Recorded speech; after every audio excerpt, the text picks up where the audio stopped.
Hello, I'm Ricky Lee, and today on the watch list, we're taking a closer look at critical minerals and domestic supply chains. Joining me is David Suda, President and CEO of Greenbridge Metals. The company is advancing exploration and metallurgical work at its South Contact District properties in Minnesota's Duluth complex, targeting titanium alongside copper, nickel, cobalt, and other critical minerals, at a time when securing domestic supply has become a strategic priority for the United States. David, welcome to the watch list. Thanks. It's great to be here.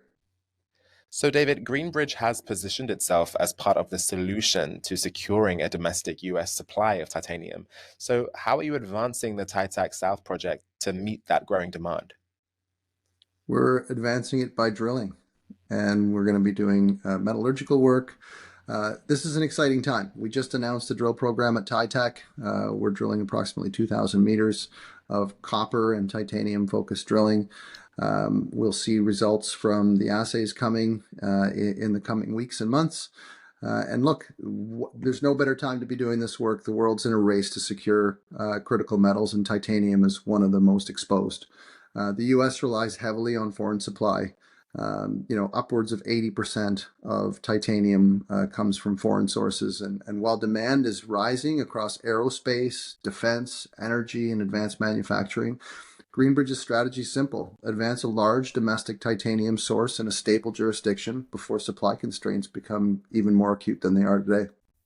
So at Titac, we control a rare hard rock titanium system in Minnesota's Duluth complex, one of the few geological environments in North America known to host large high-grade titanium mineralization. Our focus is on responsibly advancing this asset through systematic exploration, metallurgy, and then ultimately permitting, with the goal of positioning Titac as a future domestic feedstock for the U.S. titanium supply chain. So I think, with all of the hot button topics and the alarms going off around critical metals, people should be aware of titanium. It's in your toothpaste. We'll go into that, but we ask investors to go to our website and learn a little bit more on our presentation. Again, the property is called Titac, and we are currently drilling and look forward to results to come out over the course of the next weeks and months.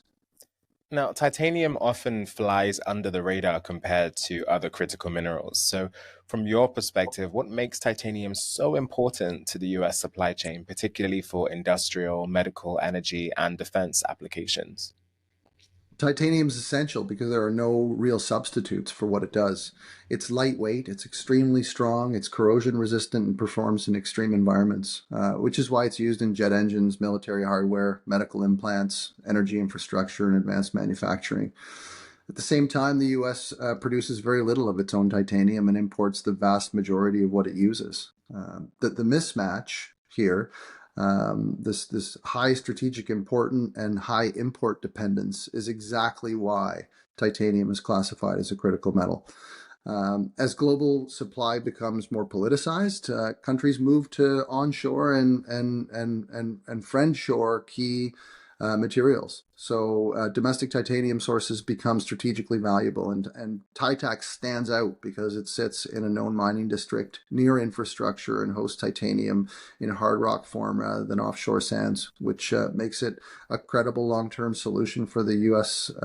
Supply security, and that's what Greenbridge is working to prove out at Titac. Well, thank you so much for your time today, David. Thank you so much, Ricky. Once again, that is David Suda, President and CEO of Greenbridge Metals. For more on the company's critical mineral strategy and its work in Minnesota's Duluth complex, visit greenbridgemetals.com. That's all for this episode of The Watch List. I'm Ricky Lee. Make good choices today.